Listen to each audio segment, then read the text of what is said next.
Hello, welcome to Global Outlook. I'm Mary Sitt. When students register for HCC and become students and enrolled, what can they expect? What should they expect? And when they get that 2-year associate's degree and enter the workforce, what should they expect then? Our first guest will debunk myths and misconceptions about what students expect and set the record straight. Cynthia Castellanos is a counselor at HCC-Southeast. She joined in 2008 after earning her master's degree from the University of Houston Clear Lake. She's a licensed professional counselor and is certified in EMDR therapy, which helps people recover from trauma. Cynthia, thanks so much for being with us. Thank you for having me. As a counselor, Cynthia, you often work with students who have unrealistic expectations about what college entails. What do they tell you? Well, one of the hardest things is deciphering taking college courses versus taking high school courses. Your foundation and your scheduling is already set for high school. Usually you go in maybe 7, you get out at 3. College is a little different. You know, you only spend an hour and a half twice a week for each class. If you're taking regular term, if you're taking second start, it's 2 hours. And most of the work is actually not done at the college. It's done, at home or, in the library doing research. So a lot of the misconception is, well, I have a lot of free time, because, I'm only an hour and a half in class and then I'm done and I got the rest of the day off. But, the misconception is that there is work outside the classroom, a lot of work that needs to be done. If you're taking an English class, you're doing reading, you're doing the writing at home, you're doing the research, you're even going to the writing lab on your own time to make sure your paper is up to par. Do they have to learn to budget their time and become self-disciplined? Do you work a lot with students on that? Yes, we do. We try to discuss, how to basically manage your time, emotionally invest in time. As we all know, there's a lot of misconceptions with regard to, how we see classroom work, any type of work. I'm pretty sure everybody's like, yeah, no, I don't really want to go. But, when it's something fun, like I'm going to Disney World, of course you're going to put in the time. You're like, what time do I have to wake up? What time do I have to stand in line, to go on one of these rides? But when it's something that it's kind of like you don't see immediate, benefits, or you don't see immediate self, thrills, it's not something you really want to invest in. But that's where you have to change your mindset and say, you know what, this is something I have to do to get the outcome later on in the future, even if it takes me 2 years, 4 years, or whatever my outcome is. And that's really what students really need to do and learn.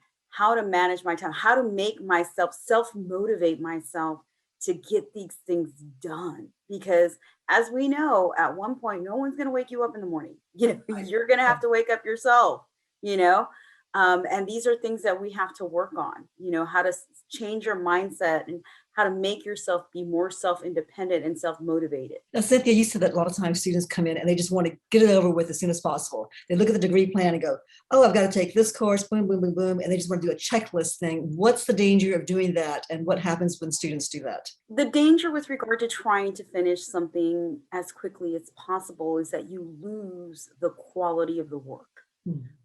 Really, honestly, if you really think about it, doctors have high standards. If anybody could get into, medical school, MD programs, as well as engineering programs, we'd all be doctors and engineers.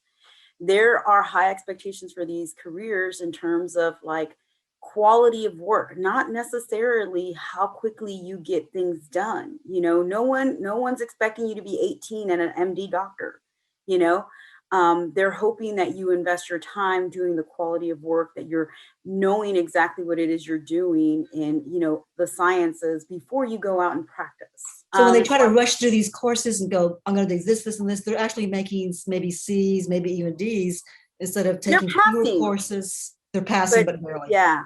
It's, I always tell my students, it's quality versus quantity. What are you really looking for? Because honestly, you can finish your, associates in 2 years, but are you really understanding what you're learning and you're grasping the concepts, of what is being taught to you? Or are you just kind of like, let me get this done. It's okay. I got a D. I'm okay. I passed it. It's a D.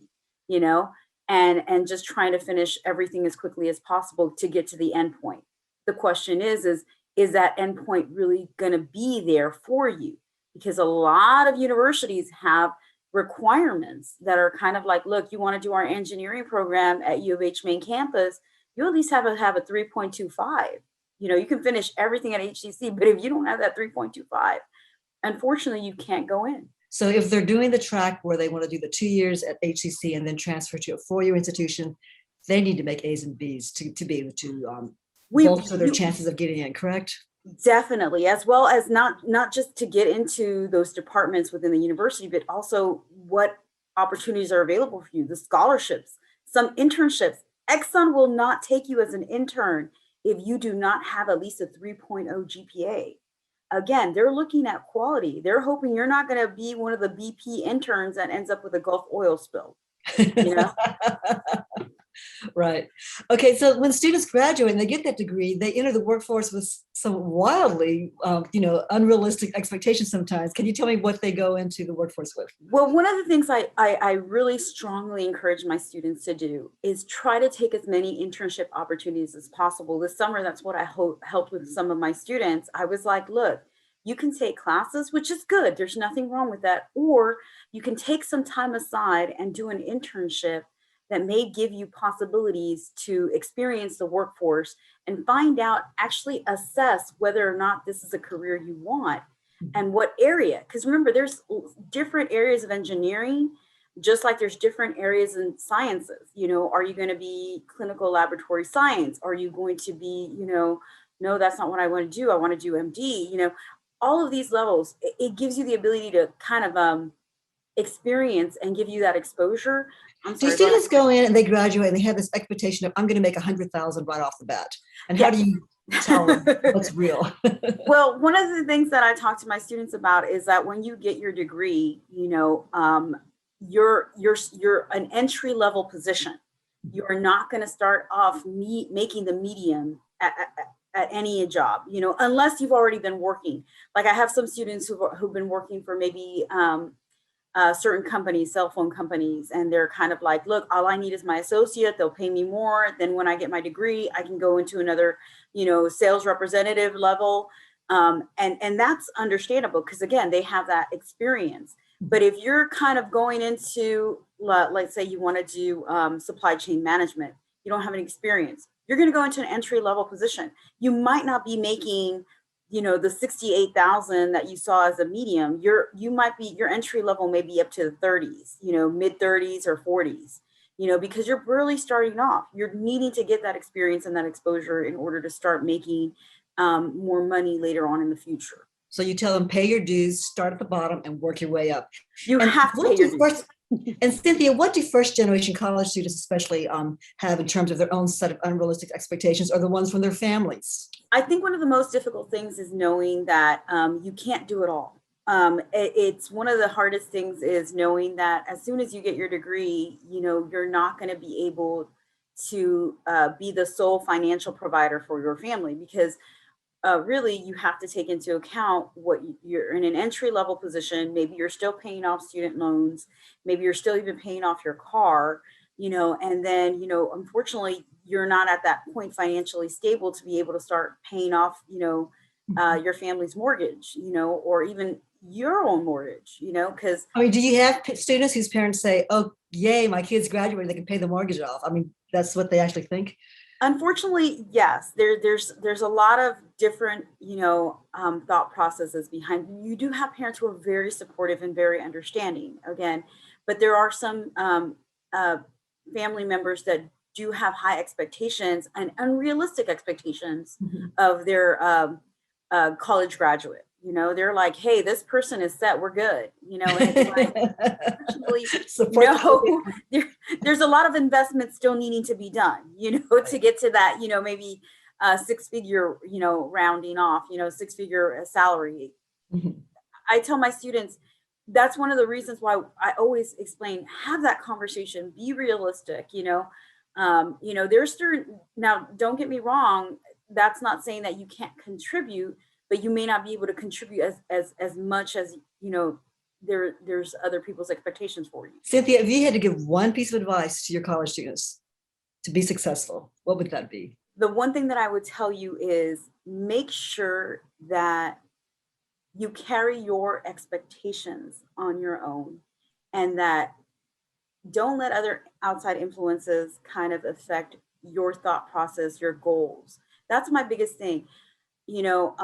It's difficult enough to go in and take classes, without having, these outside negativity coming into your life. You really have to focus on yourself. Remember, you are the core person of your entire life at this point, and if you're not stable, you're not happy, you're not consistent, nothing around you is going to be. So you need to take care of yourself first. Very good advice. That's for all of us, whether we're a college student or not. Thank you so much, Cynthia, for being with us. Appreciate it. Thank you so much for having me. Coming up next, we'll meet a global headhunter who will tell how he's adapted to change and become resilient during this pandemic. Stay with us.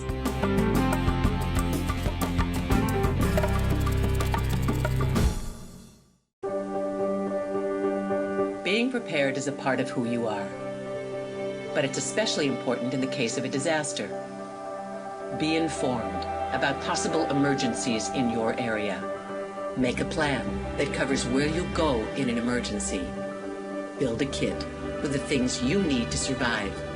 There's no one more capable of planning for your situation than you. Start your plan today. Go to ready.gov/myplan. I want to eat apples and bananas. I need to eat apples and bananas. Why can't I eat apples and bananas? Support the Feeding America nationwide network of food banks to help provide meals to those in need. Join us at feedingamerica.org. HCC, for everyone, anytime, anyway.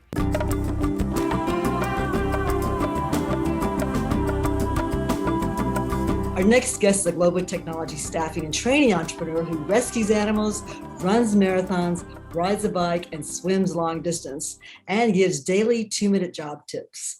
Ramesh Anand is a CEO of Tysonite Partners and has been in the global staffing industry for more than 30 years. Ramesh, thanks for being with us. My privilege. Thank you so much for having me, Mary. As an entrepreneur with more than 30 years experience, how have you been able to adapt during this pandemic? I was very fortunate that technology came to my assistance from the headhunting perspective. At the level that I was hiring mid to senior level executives or managers, most of them were technology savvy. And so in fact, it made my life very easy. It made me more efficient. I have been associated with technology for a long time.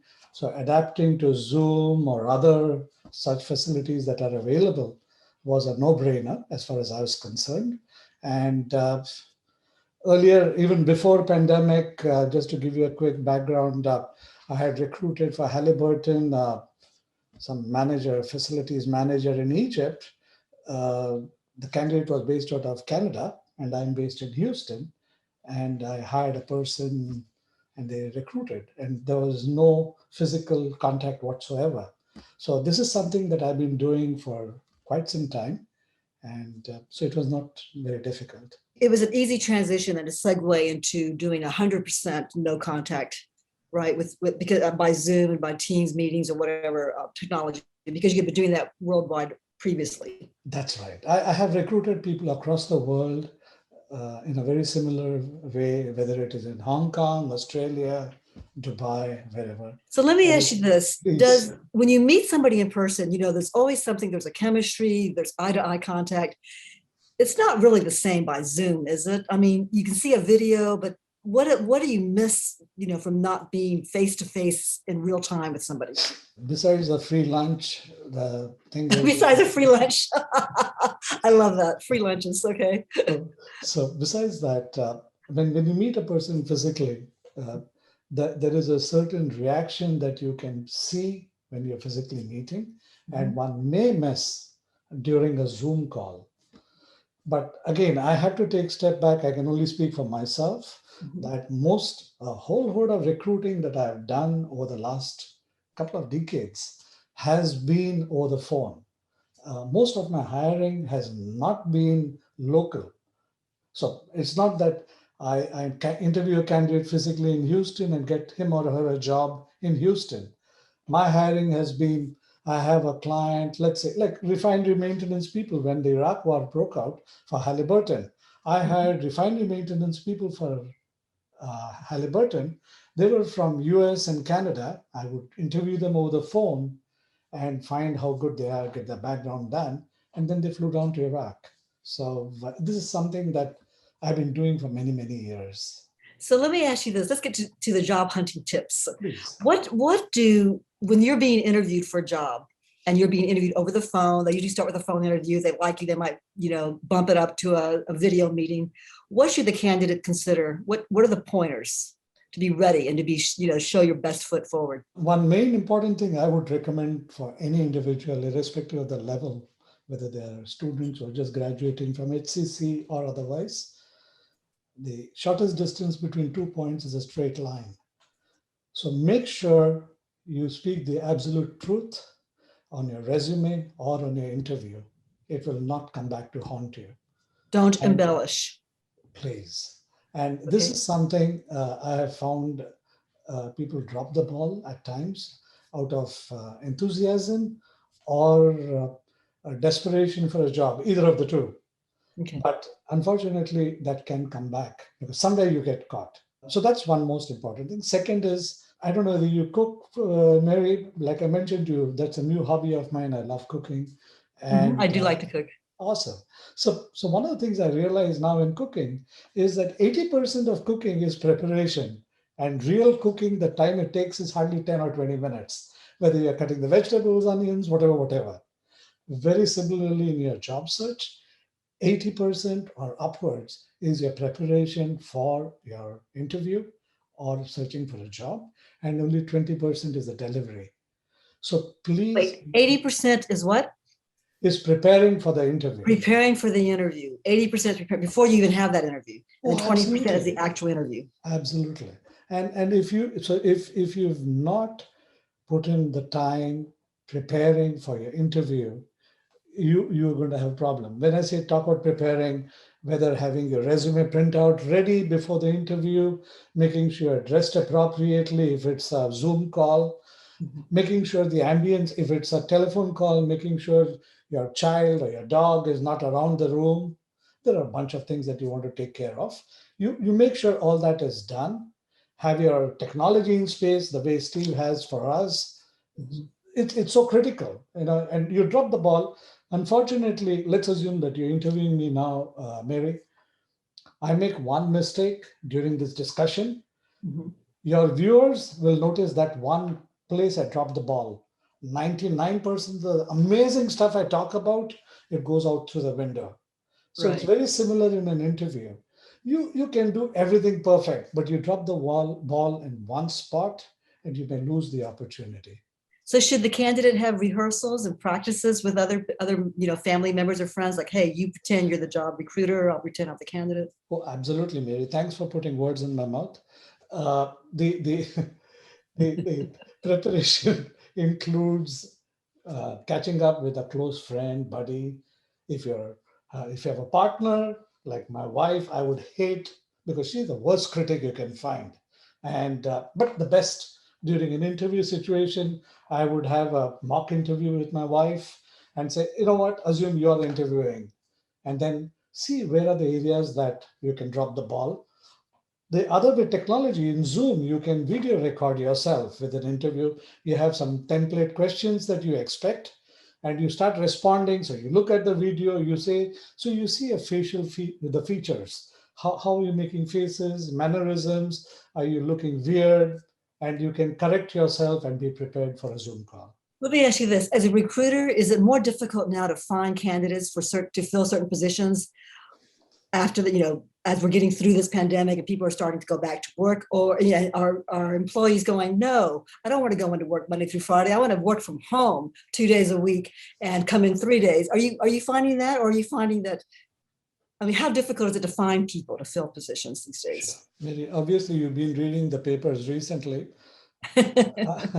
Over 75% of companies have a problem that employees have got so used to working from home that they do not want to go to work. And it's becoming a major task for getting them to come to work. But things will change. The way people are working will change. I know of several professionals who feel that going to work is a waste of time because they're more efficient at home. Mhm. Having said that, there are certain areas, there's a huge demand for people, and it has nothing to do with the pandemic. It is just that suddenly there has been a demand, for example, in the manufacturing space. I have clients who have reached out to me saying, hey, you know what? I have this plant in Pittsburgh. I need 100 people. Can you get me 100 people? And I'm not kidding. I'm serious. They cannot find people, and they're willing to pay, like they're willing to pay $20, $25 an hour. They're not scrounging. And they can't find people because people don't want to physically go to the work location? Well, they're not available. They're not available for various reasons. Either they've moved away as entrepreneurs, they've moved away into other kind of roles, and they're no Okay. longer available. So there are a lot of different pressures on workers who then make them unavailable. Either they've moved, maybe the worker can't find childcare because the childcare centers are still closed, and maybe that could be a reason too. We need to take a break right now, but we'll be right back with more from you. Stay with us.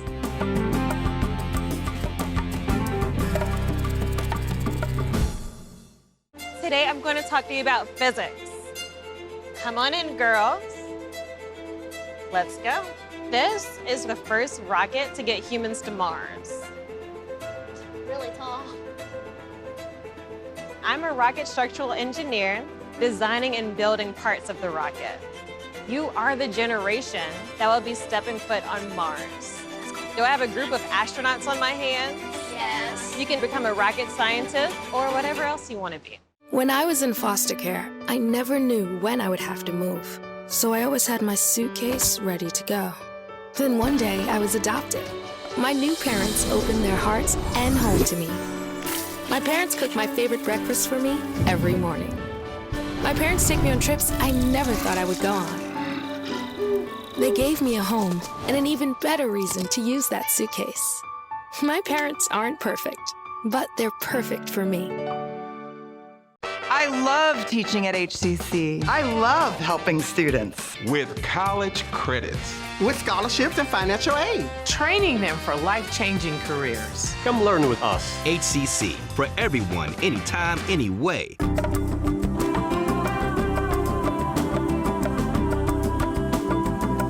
We've been talking to Ramesh Anand, the CEO of Tysonite Partners and a longtime member of the Indo-American Chamber of Commerce of Greater Houston. In addition to running his own executive recruiting firm and doing community work, he rescues dogs and cats. Ramesh, before we get to the dogs and cat segment, and I know everyone's interested in dogs and cats, tell me your job tips. You do daily 2-minute job tips, right? People, where can we find that? It's on YouTube. I call it less than 2 minutes job search tips. Oh, less than 2-minute jobs. Okay. Although, to be honest, it goes over 2 minutes, but that's a different issue. Okay, so give me a job tip right now. One tip I can talk about is an email address, for example, as one of the tips. So just to explain to you, Mary, what I've done is you look at job tips just on resume, and it can be blasted into almost about 100 tips. Right. Nobody really has the time or the patience to go through everything and to recollect. So my attempt is to allow people to decide what are the areas they really would like some tip. And so I keep giving individual tips. Now, coming back to your question, today's tip for the day, if I were to give one, email address. Most people have two kind of emails you would like to avoid. One is if you have an email address with Yahoo, Outlook, like I had, please throw it out of the window. Get a more contemporary email address like Gmail or something along those lines. The reason is because when I use Yahoo, although the law says nobody can ask me my age, when I use Yahoo, people know I'm prehistoric. Right. So I've dated myself. So be hip, be current, and go with Gmail. Got it. Okay. Okay. And second is I have seen emails which say sexygirl@gmail.com. On a business resume, sexygirl@gmail.com. I mean, I'm just giving you an example. Right. But you want an email address that looks and seems professional. Okay, so use your name.